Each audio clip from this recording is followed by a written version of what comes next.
ጉለሌ እጽዋት ማዕከል የእንጦጦ ተራራን መሰረት አድርጎ በውብ አቀማመጥ የተሰደረ ስፍራ ነው።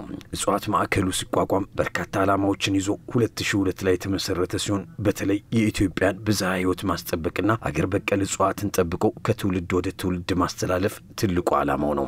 ከዚህ በተረፈ አረንጓዴ ስጋጃ የለበሰው የእንጦጦ ተራራ ለአዲስ አበባ ከተማ የመልካም መዓዛ እስትንፋስ ነው። እጽዋት ማዕከሉ በአገር አቀፍ ደረጃ እየተካሄደ የሚገኘውን የአረንጓዴ አሻራ ንቅናቄን በመደገፍ ረገድ ትልቅ አስተዋጽኦ በማድረግ ላይ ይገኛል። ጤና ይስጥልን ሰላም ነው ደህና ነው ሁሉ ሰላም ከትውውቅ እንጀምር እስኪ። እሺ አመሰግናለሁ። ኢንጂነር ጉታ መሮዳ የጉለሌ እጽዋት ማዕከል ዋና ዳይሬክተር። የመጀመሪያው የተሰጠን ዓላማ ለማሳካት 705 ሄክታር ላይ ነበር የተቋቋመው። እነዚህ 705 ሄክታር በበርዛፍ ወይ ደግሞ በወራሪ በውጭ ዝርያ የተሸፈነ ነበር። እሱ ሙሉ በሙሉ በማንሳት በአገር በቀል እንዲተካ ተደርጓል። ይሄ ከፍተኛ ጠቀሜታ አለው። አንደኛ እንደምታውቁት በርዛፍ የራሱ ባህሪ አለው። ለምግብነት አሁንም ለእንስሳትም ለወፎች እንኳን ከለላው እንኳን አይሆንም። ለምን ከባህሪው አንፃር አይጠቀሙም። ወፎች እንደውም ጎጆ ራሱ አይሰሩም። ስለዚህ ሁለተኛ መሬትን ለምነቱን የሚያጠፋ ቅጠሉ መርዛማ ያለው አሲዲቲ ያለው መሬቱን ወደ አሲድ የሚቀይር ነው። ስለዚህ እሱን ተክተን በሀገር በቀል ሲተካ አንዱ የዱር እንስሳቶች ወፎች በብዛት እዚህ ተገኝተዋል።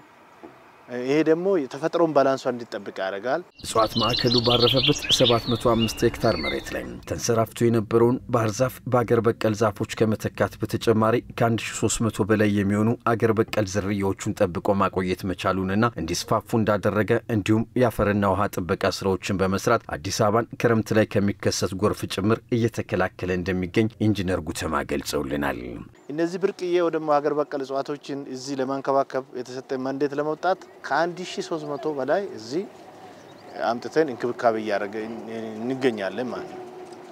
ከነዚህ ውስጥ በጣም ብርቅዬ የሆኑት ልዩ እንክብካቤ የሚፈልጉ ደግሞ ወደ 65 የሚሆኑ እጽዋቶች ናቸው። ከዚህ ባለፈ የአፈርና ውሃ ጥበቃ ከዚህ ጫፍ ከሱሉልታ መውጫ ጀምሮ እስከ አስኮ ጫፍ ድረስ የተሰራበት አግባብ ታችኛው ካችመንት ደግሞ ከተማው በጎርፍም በሌሎች አደጋዎች እንዳይጋለጥ የራሱ ሚና ተጫውቷል ማለት። እጽዋት ማዕከሉ የተለያዩ አገር በቀል እጽዋት ችግኞችን ከማፍላት ባለፈ ለተለያዩ ማህበራቶች የአገር በቀል ችግኝ አፈላል ዘዴን በማሰልጠን ጭምር የአረንጓዴ አሻራ ልማት እንቅስቃሴን አብዝቶ እየደገፈ እንደሚገኝ ኢንጂነር ጉተማ ገልጿል። ግሪን ሌጋሲ ላውንች ከተደረገ በኋላ ምቹ ሁኔታ ስለተፈጠረ አንደኛ ማህበራቶችን ስልጠና ሰጣለን። እጽዋቶች እንዴት እንደሚባዙ እንዴት እንክብካቤ እንደሚደረጉ አንዱ እሱን እንሰራለን። ሁለተኛ ቀጥታ ደግሞ ኢንቮልቭ ለማድረግ የተለያየ ዝርያ እጽዋቶችን አባስተን ለማህበረሰቡ ለሁሉም ክፍለ ከተሞች ከክፍለ ከተማ አዲስ አበባ አልፎ ራሱ አግሮባች ከተሞች እጽዋቶችን እናቀርባለን ማለት። እጽዋት ማዕከሉንና ተፈጥሯዊ አረንጓዴ ስጋጃ የለበሰውን እንጦጦ ተራራን የሚጎበኘው የማህበረሰብ ቁጥርም እጅግ ጨምሯል። ከዚህ በፊት በ10 ሺህ ነበር መጥቶ እዚህ አገልግሎት የሚያገኙት። በዚህ አመት አሁን 240 ሺህ በላይ ልዩ ልዩ ህብረተሰብ ክፍል መጥቶ የመዝናናት አገልግሎት ያገኘበት እጽዋት ማዕከል ሆኖ ነው የሚገኘው ማለት ነው። እጽዋት ማዕከሉንና እንጦጦ ተራራን ሲጎበኙ የተራራው እምብርት ላይ የሚገኘውን አማካይ ስፍራ ዳካቦራ ላይ መገኘት ለመንፈስ ትልቅ ሐሴትን ያጎናጽፋል። እዚህ ቦታ ላይ ሲገኙ የአረንጓዴ አሻራ ልማት ምን ማለት እንደሆነም በግልጽ ወለል ብሎ ይታያል። አሁን ዳካቦራ የተባለው የእንጦጦ ተራራ ጫፍ ላይ ወይም ቼክ ፖይንት ላይ ደርሰናል። ይህ ቦታ ማዕከላዊ ቦታ ነው።